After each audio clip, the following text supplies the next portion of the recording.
చెప్పండి మరి ఏదైతే కేబుల్ కటింగ్ వరుసగా జరుగుతా ఉంది దాదాపుగా ఆల్మోస్ట్ అన్ని ప్రాంతాలలో అయిపోయిన పరిస్థితి. సో ఏంటి మరి ప్రభుత్వం తీసుకున్న నిర్ణయం ఎంతవరకు కరెక్ట్ అంటారు?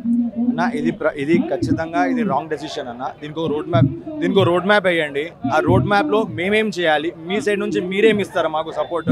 ఇప్పుడు ఒకటేసారి సిటీ మొత్తం కట్ చేయడం వల్ల ప్రాబ్లం ఏమవుతుందనంటే, ఒకటి రీస్టోరేషన్కి మ్యాన్ పవర్ అవైలబిలిటీ లేదు, దానివల్ల మళ్ళీ కస్టమర్ ఎఫెక్ట్ అవుతున్నారు, కస్టమర్ సఫర్ అవుతున్నారు. దీనివల్ల రివర్ క్యాలిక్యులేషన్ ఒకసారి మీరు చెక్ చేయండి. ఇప్పుడు మేక్ ఇన్ ఇండియా అంటున్నారు. ఇప్పుడు మేక్ ఇన్ ఇండియా అంటే ఇప్పుడు మా మీద డిపెండ్ అయినది కంపెనీస్. అంటే మేము ఎక్కడి నుంచి మెటీరియల్ తీసుకొని వస్తాము, దానివల్ల ఆ ఫ్యాక్టరీస్ మూతపడిపోయే పరిస్థితి ఉంది. ఇప్పుడు వాళ్ళకి సేల్ లేక వాళ్ళు క్లోజ్ చేస్తారు. ఆ ఫ్యాక్టరీస్లో సరిపడే మ్యాన్ పవర్ వాళ్ళకి ఎంప్లాయ్మెంట్ పోతుంది, plus at the same time మళ్ళీ మా దగ్గర వర్క్ చేసే ఎంప్లాయ్మెంట్ వాళ్ళకి పోతుంది. సో ఇది జస్ట్ మీరు క్యాలిక్యులేషన్ ప్రకారం ఒకవేళ మీరు వెళితే మా దగ్గర ఒకవేళ ఇన్ కేస్ తెలంగాణ మొత్తంలో 2 లక్షల మంది దీని మీద డైరెక్ట్గా ఎంప్లాయ్మెంట్ పొందుతున్నారు. ఓకే, సో వాళ్ళకి యావరేజ్గా మీరు 20,000 రూపీస్ శాలరీ వేసుకున్నా నెలకి 400 కోట్ల రూపాయలు అనేది శాలరీ ప్రకారం శాలరీ విధంగానే వెళుతుంది. సో వాళ్ళు మళ్ళీ మార్కెట్లో వీళ్ళు ఖర్చు చేస్తున్నారు. సో యావరేజ్గా యావరేజ్గా వాళ్ళు పప్పు, సోపు, సర్ఫ్ ఏదైనా ఖర్చు చేసినా కానీ యావరేజ్గా 10% ఒకవేళ జీఎస్టీ తీసుకున్నా కానీ 20 నుంచి 40 కోట్ల వరకు గవర్నమెంట్కి ఇది డైరెక్ట్గా లాస్ ఇది. సో ఇది మీరు ఆలోచించండి. ఇప్పుడు దీనివల్ల మీకు ఫ్యాక్టరీలో ఎంప్లాయ్మెంట్ పొందుతున్న వాళ్ళు ఫ్యాక్టరీస్ క్లోజ్ అయిపోతాయి. ఇప్పుడు జీడిపి పెరగాలి అంటున్నారు. జీడిపి ఎలా పెరుగుతుంది? ఫ్యాక్టరీస్ ఉంటే జీడిపి పెరుగుతుంది, ఫ్యాక్టరీస్ లేకపోతే జీడిపి పెరగదు. సో అది కన్జ్యూమ్ చేయాలి. కన్జ్యూమ్ చేస్తే ఓన్లీ ఆపరేటర్ మాత్రమే కన్జ్యూమ్ చేస్తున్నాం. We are also part of the economy. మేము కూడా ట్యాక్స్లు కట్టి జీఎస్టీలు కట్టి మెటీరియల్ తెచ్చుకుంటున్నాము. ప్లస్ మళ్ళీ మేము ఆ కస్టమర్స్ దగ్గర నుంచి ఒకవేళ వాళ్ళ దగ్గర నుంచి బిల్లింగ్ వసూలు చేసిన దాంట్లో మళ్ళీ మేము కూడా జీఎస్టీ కడుతున్నాం గవర్నమెంట్కి. సో ఇదంతా లేకపోవడం వల్ల మీకు ఎంత లాస్ అవుతుంది ఎకనామికల్గా నేను చెప్తున్నాను. ఇప్పుడు వరకు అయితే మేము ఫిజికల్గా చాలా స్ట్రెయిన్ అయిపోయాము. దీని మీదట మేము అసలు బేర్ చేయలేకపోతున్నాము. ఈ ఇండస్ట్రీ ఒకవేళ కట్ అయిపోతే ఓన్లీ మార్కెట్లో మోనోపోలీ అనేది క్రియేట్ అవుతుంది. సో ఈ పెద్ద కంపెనీ వాళ్ళు వస్తే వాళ్ళు చెప్పిన రేట్కి మనం కొనాలి, వాళ్ళు చెప్పిన రేట్కి మాత్రమే మనం కొనాలి. వాళ్ళు ఏదైతే డిసైడ్ చేస్తారో వాళ్ళు జియో కానీ ఎయిర్టెల్ కానీ వాళ్ళు నెలకి free SIM card, monthly free SIM card, free usage అని చెప్పి వచ్చిన వాళ్ళు ఇవాళ మంత్లీ మెల్లమెల్లగా మనకు తెలియకుండా కార్పొరేట్ కంపెనీలు వస్తే యూజర్లకే నష్టం. ఎగ్జాక్ట్లీ వీళ్ళకే నష్టం. వాళ్ళని మేము కట్టడి చేయగలుగుతున్నాము అని అంటే మా ప్రైజెస్ని చూసి వాళ్ళ ప్రైజెస్ డిసైడ్ చేసుకుంటున్నారు. ఈ వ్యవస్థ చచ్చిపోతే, ఈ వ్యవస్థ లేకపోతే మాత్రం రేపటి రోజున వాళ్ళు చెప్పిన రేట్కి మీరు కొనుక్కోవాలి. అప్పుడు మీ పాకెట్లో పించ్ అవుతుంది. అది మీరు బేర్ చేయలేరు. ఇవాళ మీకు వేరే ఆల్టర్నేట్ లేదు. ఏది ఫోన్ సర్వీసెస్లో జియో, ఎయిర్టెల్, వోడాఫోన్ వాళ్ళు చెప్పిన రేట్కి రీఛార్జ్ చేసుకోవాలి. ఇక్కడ గ్రౌండ్లో ఇంటర్నెట్, వైఫై మేము ఇవ్వడం వల్ల వాళ్ళతో మేము కాంపిటీషన్ చేయడం వల్ల మేము డిసైడ్ చేసిన ప్రైజెస్ అంటే మమ్మల్ని వాళ్ళు కాంపిటీషన్ అనుకుంటున్నారు. కాబట్టి ఇండైరెక్ట్గా దీన్ని ఎవరి ద్వారానో ఈ వ్యవస్థని నాశనం చేయాలనుకుంటున్నారు. సో దీనివల్ల చాలా చాలా చాలా ఎంప్లాయ్మెంట్ అనేది కార్పొరేట్ కంపెనీల కోసమే మీ పొట్టగొట్టే ప్రయత్నం చేస్తుందా ప్రభుత్వం అని అనుకుంటున్నారా? అది మాకు డైరెక్ట్గా అనేది మాకు తెలీదు, బట్ ఇండైరెక్ట్గా మాత్రం మాకు అదే అనిపిస్తుంది. మాకు డైరెక్ట్గా ఇది ఎంతవరకు ఇది కరెక్టో, దీనివల్ల దీని పరిణామాలు మాకు తెలియవు, అంటే దేనివల్ల చేస్తున్నారు. బట్ ఇప్పుడు ప్రాబ్లం అనేది ఇప్పుడు ప్రతిరోజు ఎలక్ట్రిక్ పోల్స్ ఎక్కేవాడు ఇంటర్నెట్ ఆపరేటర్. మాకు తెలుసు, మా ఎంప్లాయీస్ ప్రతిరోజు ఫీల్డ్లో వర్క్ చేస్తున్నారు కాబట్టి వాళ్ళ సేఫ్టీ కానీ వాళ్ళ ప్రికాషన్స్ కానీ మేము తీసుకుంటాం. మాకు తెలుసు ఏదైనా జరిగితే మేము బాధ్యులం. ఏదైనా ప్రాబ్లం ఉంటే మేము ప్రతిరోజు మా ఎంప్లాయీస్ అనేది మా బ్లడ్ స్వెట్ అనేది ఖర్చు చేసి మేము ఎంత కష్టపడి మేము కస్టమర్కి సర్వీస్ ప్రొవైడ్ చేస్తున్నాం. మీకు ఏ రేట్ అంటే ఆ రేట్లో మేము కస్టమర్స్కి సర్వీస్ ఇవ్వగలుగుతున్నాం.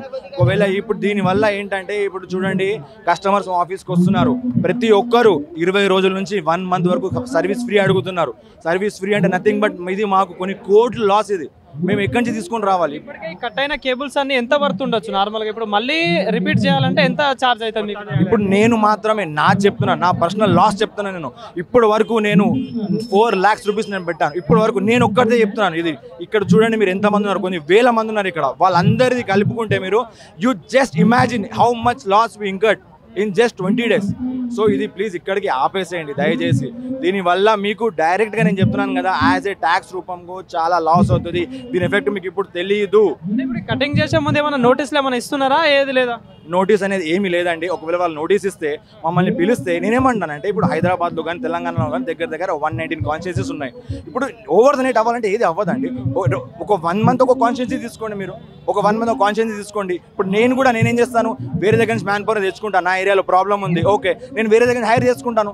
నాది ఫస్ట్ ఒక్కొక్కరు చేసుకుంటూ వెళ్ళండి కదా ఏదైనా. కానీ ఇప్పుడు ఓవర్ ద నైట్ అవ్వాలంటే ఏది అవ్వదు, ఏది కూడా అవ్వదు. ఇది జస్ట్ మీరు అనుకుంటే మాత్రం ఇది చాలా చాలా చాలా పెద్ద ప్రాబ్లం అండి.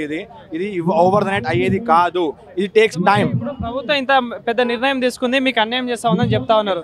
సో ప్రభుత్వం సంబంధించి స్థానిక సంస్థల ఎన్నికలు కావచ్చు, జిహెచ్ఎంసీ ఎన్నికలు కావచ్చు, హైదరాబాద్లో ఎన్నికలు జరుగుతూ ఉన్నాయి. సో మరి ఏంటి, మరి అప్పుడు ప్రభుత్వం సపోర్ట్ చేస్తారా, మీ ప్రభావం ఏమైనా కనిపిస్తుందా దాని మీద? ఎగ్జాక్ట్లీ అండి. ఇప్పుడు చూడండి, ఇప్పుడు నా ఏరియాలో ప్రాబ్లం వస్తుంది. నేను కస్టమర్స్కి ఏం చెప్తున్నాను, సార్ గవర్నమెంట్ తీసుకున్న డెసిషన్ వల్ల కేబుల్స్ కటింగ్ అవుతున్నాయి, అది మేము కస్టమర్ విజ్ఞతకు వదిలేస్తున్నాను. ఎవరి వల్ల ప్రాబ్లం ఫేస్ చేస్తున్నామో మేము ఇండైరెక్ట్గా మేము చెప్తున్నాం కస్టమర్స్కి. ఏమని, ఇట్లా government CMD electric department cuttings చేయడం వల్ల ప్రాబ్లం వస్తుందని. సో ఇండైరెక్ట్గా మైండ్లో ఎవరు వెళ్తుంది, ఎవరు ప్రాబ్లం వెళ్తుంది. అట్లాని కాకుండా ఇప్పుడు మాకు టైం ఇస్తే మేము ఇంకా మీకు హ్యాపీగా ఇంకా మేము సపోర్ట్ చేస్తామండి. ఇప్పుడు మేము ఏం చేస్తున్నాం, మాకు ఇప్పుడు చెప్పుకునే పరిస్థితులు కూడా లేదు ఎవరికి. ప్రాబ్లం ఒక్కటే ఏం చెప్తున్నాం, మేము ఎలక్ట్రిక్ డిపార్ట్మెంట్ వల్ల మాకు ప్రాబ్లం అవుతుందండి, మేము కటింగ్స్ అనేది ఆపలేకపోతున్నాము, మేము మీ దగ్గరకు వచ్చాము, బట్టి విక్రమార్క సార్ దగ్గరకు వచ్చాము. బట్టి విక్రమార్క సార్కి ఎవరో ఇండైరెక్ట్గా ఆయనకి మిస్గైడ్ చేశారు. ఆయన ఫోన్లో ఇంట్లో వైఫై యూజ్ చేసుకుని, నాకు తెలియదు ఎట్లా యూజ్ చేస్తారో తెలియదు, ఆయన మొత్తం 195% వైఫైలో ఉందంటున్నారు. బట్ అది కాదు, ఓన్లీ మీకు మిస్గైడ్ చేస్తున్నారు sir. 95% is on fibre, 5% is only on wireless.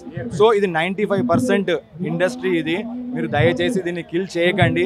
దీనివల్ల మీకు ఇంప్లికేషన్స్ చాలా వస్తాయి, యాజ్ ఎ జిఎస్టీ రూపంలో, ట్యాక్స్ రూపంలో, ఎంప్లాయ్మెంట్ రూపంలో. వీళ్ళందరికీ ఎంప్లాయ్మెంట్ క్రియేట్ చేయాలంటే మీరు ఎట్లాంటి స్కీమ్ తీసుకురావాలి. అది ఆపేస్తే దాదాపు 1000 కుటుంబాలని బయటపడ్డట్టు. ఎగ్జాక్ట్లీ అండి. ఇప్పుడు చూడండి, ఇప్పుడు వీళ్ళందరూ మా దగ్గర జాబ్ చేస్తున్నారు, ఓకే, వాళ్ళకి మేము ఎంతో శాలరీ ఇచ్చుకుంటున్నాము.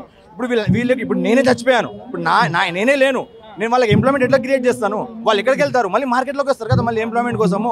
మళ్ళీ వాళ్ళు ధర్నాలు చేస్తారు, మళ్ళీ వాళ్ళకి ప్రాబ్లం, మళ్ళీ వాళ్ళకి ఇష్యూస్, మళ్ళీ వాళ్ళ ఇంట్లో వాళ్ళు. ఇప్పుడు నేను చెప్పేది మీకు ఓన్లీ 2 lakhs మెంబర్స్ డైరెక్ట్గా మా దగ్గర ఎంప్లాయ్మెంట్ పొందుతున్న వాళ్ళు. వాళ్ళ ఇంటూ ఫ్యామిలీలో ఇంటూ 3 అనుకోండి మీరు, ఎంతమంది? ఆల్మోస్ట్ 6.5-7 lakhs మెంబర్స్ వాళ్ళు దీని మీద డిపెండ్ అయిన వాళ్ళు.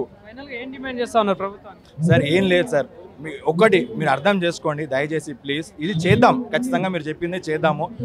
ఏం జరిగిన ప్రాబ్లము మేము చేయడానికి మేము రెడీగా ఉన్నాము. మాతోని కొంచెం సంప్రదింపులు జరపండి, మేము మాట్లాడతాం, మేము సెట్ చేస్తాం. మీకు మీ సపోర్ట్తోనే సెట్ చేస్తాం. మీరు డెఫినెట్గా మీ సపోర్ట్ కావాలి, మా సపోర్ట్ కూడా కావాలి.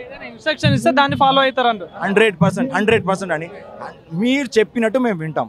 అంతేగాని మీరు డెసిషన్స్ తీసుకోకండి, చంపేయాలి, కిల్ చేసేయాలి ఇండస్ట్రీని మాత్రం చెప్పకండి. దీనివల్ల ఇండైరెక్ట్గా మార్కెట్లో డియోపలి క్రియేట్ అవుతుంది. వాళ్ళు రేపటి రోజున వాళ్ళు చెప్పిన రేట్కి మీరు కొనాలి. అది కొనకపోతే మాత్రం మీకు అప్పుడు ఇది లేదు. ఇప్పుడు ఇంట్లో ఇంటర్నెట్ లేనిది ఒక లోకంలో ఏం జరుగుతుందో మనకు తెలియదు. అంటే మళ్ళీ మనం 1995లోకి వెళ్ళిపోదామా, 1980sలో వెళ్ళిపోదామా, రేడియో జమానాలోకి వెళ్ళిపోదామా? ఏం జరుగుతుంది అసలు ఇక్కడ మార్కెట్లో? ఇప్పుడు ఇవాళ ప్రతి ఒక్కరి మొబైల్లో ఇంట్లో వేరే స్టేట్లో ఏం జరుగుతుందో, మన స్టేట్లో ఏం జరుగుతుందో ప్రతి ఒక్కటి ఇన్ఫర్మేషన్ ఉంది పబ్లిక్కి. దీనివల్ల లేదు, ఉండకుండా వెళ్ళిపోతుంది. 1000 రూపాయలు ఒకవేళ రేపటి రోజున జియో వాడు ఇస్తే అది ఎంతమంది దాన్ని ఇది చేయగలుగుతారు, ఎంతమంది దాన్ని బేర్ చేయగలుగుతారు? అట్లాంటిది వాళ్ళు ఇంటర్నెట్ తీసుకోరు. దానివల్ల మీకు డైరెక్ట్గా జిఎస్టీ లాస్ అవుతుంది. మీకు ఇప్పుడు 400కి మేము ఇవ్వగలుగుతున్నాము. ఎందుకు అని అంటే మేము క్రియేట్ చేసుకున్న మార్కెట్లో గుడ్ విల్ అనుకోండి, మేము మార్కెట్లో తెచ్చుకుంటున్నాం, ఏది క్రెడిట్తో తెచ్చుకుంటున్నాం, 60 రోజులు క్రెడిట్ తెచ్చుకుంటున్నాం. కానీ మేము మాత్రం ఈ ఇండస్ట్రీని ఎప్పుడు కూడా సపోర్ట్ చేయకుండా లేము. మీరు కూడా మమ్మల్ని సపోర్ట్ చేయండి దయచేసి, ప్లీజ్ రిక్వెస్ట్ అండి. Thank you.